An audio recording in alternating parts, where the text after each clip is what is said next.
Résidant dans le monde souterrain, il a pour rôle de garder le Styx, le passage vers les enfers. Armé d'un sceptre, ce dieu barbu est le gardien du royaume des morts. Mais connaissez-vous réellement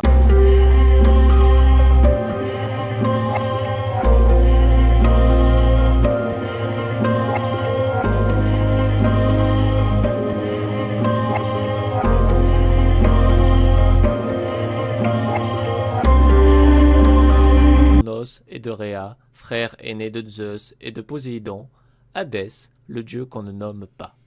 Craint de ses frères et des mortels que l'on préfère taire son nom et l'évoquer sous divers attributs comme le renommé, le bon conseiller, celui qui s'enrichit ou encore le Zeus souterrain. Ce royaume des morts, celui-ci ne l'a jamais souhaité.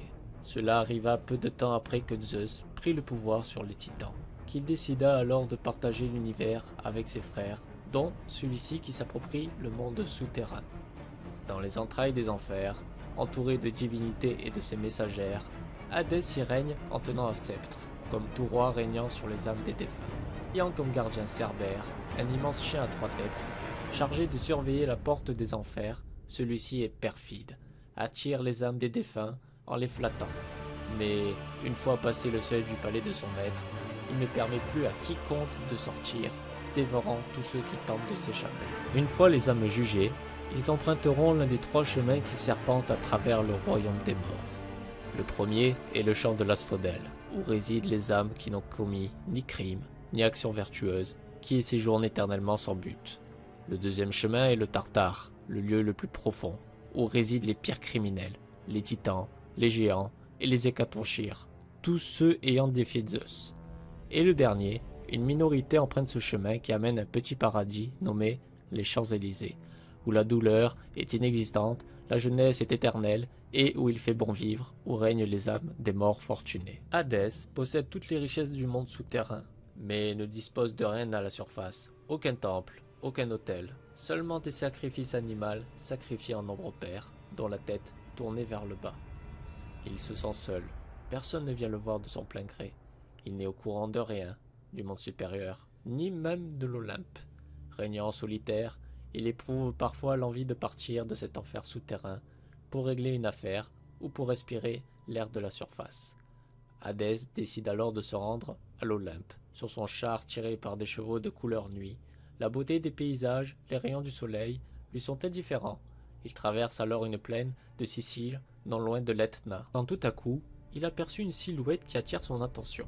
Il arrête son ételage brutalement. Une jeune fille d'une rare beauté était en train de cueillir des fleurs. Elle s'appelle Perséphone, qui n'est pas n'importe qui.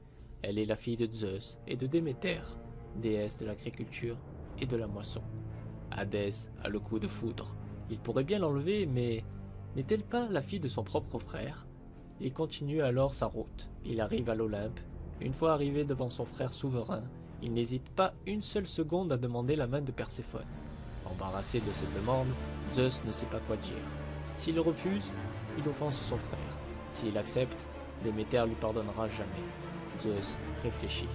C'est alors qu'il lui répond « Je ne peux ni t'accorder, ni te refuser mon consentement », lui dit-il. Hadès s'en va. Il remonte sur son char et s'en va direction la plaine de Sicile, en espérant que Perséphone soit toujours là. Elle est là, accompagnée de nymphes. C'est alors que Hadès utilise son attribut, un casque de l'obscurité qui rend invisible que même ni Dieu ni mortel ne pourrait le voir. Quelques instants plus tard, la terre s'ouvre en deux sous ses pieds, d'où il surgit avec son char, la kidnappant par la taille et l'entraîne dans le gouffre des morts.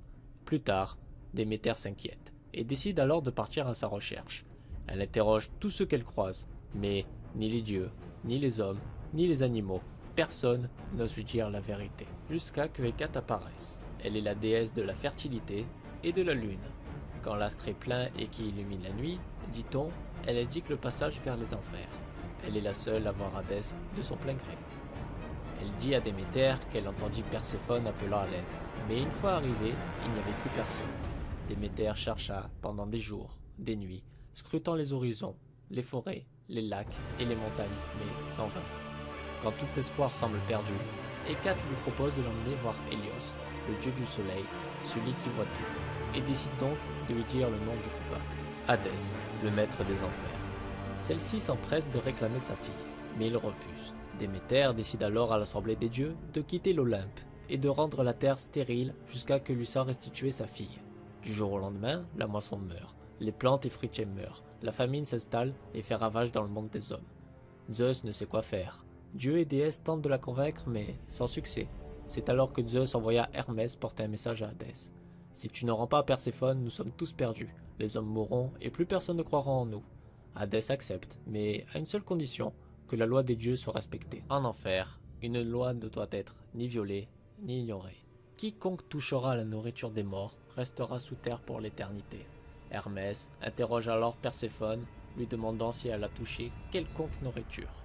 Affirmant qu'elle n'a rien mangé depuis son enlèvement, Hadès, à contre-cœur, autorise Perséphone à quitter les lieux. Mais au moment du départ, un des résidents du monde souterrain, Ascalaphe, affirme qu'elle ment et qu'elle avait vu manger un grain de grenade. Plus tard, il regrettera amèrement ses paroles car Déméter le transforma en chouette. Si Perséphone a goûté l'un des fruits, elle doit rester, c'est la loi. Même Zeus ne peut l'enfreindre. Déméter, apprenant la nouvelle, s'enferme dans la solitude et refuse de retourner à l'Olympe, continuant ainsi à affamer le monde des hommes. Zeus réfléchit, ne dort plus, et décide alors de parler du problème avec Rhea, sa mère, qui est aussi la mère de Hadès et de Déméter. C'est celle-ci qui décide alors de négocier avec ses 3 enfants, jusqu'à qu'un accord soit conclu. Perséphone, qui a enfreint la loi du monde des morts, devra rester l'hiver aux enfers et le reste de l'année auprès de sa mère Déméter. Voilà pourquoi, pendant la période de l'hiver, la terre se glace et que plus rien ne pousse, car c'est Déméter, éloigné de sa fille et exilé de l'Olympe, refuse de nourrir les mortels. C'est alors que Perséphone est devenue la reine des enfers. Hadès n'est ni satanique, ni malfaisant. Il n'est pas le dieu de la mort. La mort, c'est Thanatos, un autre dieu. Hadès ne torture pas.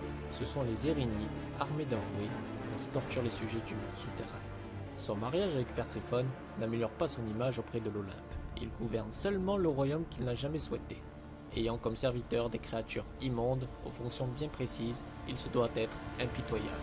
Mais Hadès est sage et peut-être indulgent. Il est mélomane aux complètes amoureuses, mais restera auprès des mortels, un dieu craint et détesté, le maître des enfers. On retrouvera également Hadès dans plusieurs œuvres, comme dans l'adaptation animée Hercule de Disney, ou bien encore dans son apparition dans le Choc des Titans, dans Senseiya, ou même dans plusieurs jeux vidéo, comme par exemple God of War, ou bien Kingdom Hearts, et plein d'autres. Il y a tellement de choses à dire sur lui que j'ai dit le principal. J'aurais pu évoquer certains résidents des enfers, comme les juges des enfers, ou bien encore les moires, et bien d'autres encore. Je mettrai en description quelques sources pour plus d'informations sur ce personnage. J'espère que ce format de vidéo vous plaise. Sous forme de documentaire, j'ai toujours été passionné par la mythologie grecque et autres. N'hésite pas à laisser un petit pouce et laisser ton avis en commentaire. Et on se retrouve bientôt pour une nouvelle vidéo. Et à la prochaine!